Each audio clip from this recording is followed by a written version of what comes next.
So we're going to do an air filter change on this 2016 Toyota Camry. And if you're looking into the engine bay, you're going to go to the driver's side, and right here is your air box. So you're going to have a couple clips on here. There's one back here. This one's already popped off. And this one here. Then you got a couple tabs. Kind of remove from there. And then we're going to pull out this air filter. Oh yeah, needs a new one.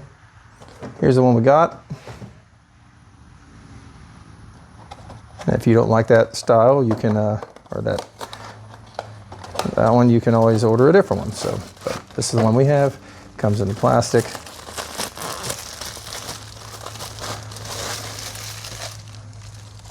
Take the plastic off. Slide it in here.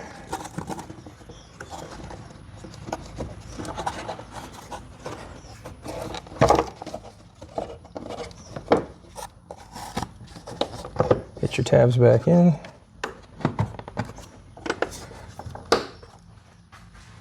Your clips. There you have it.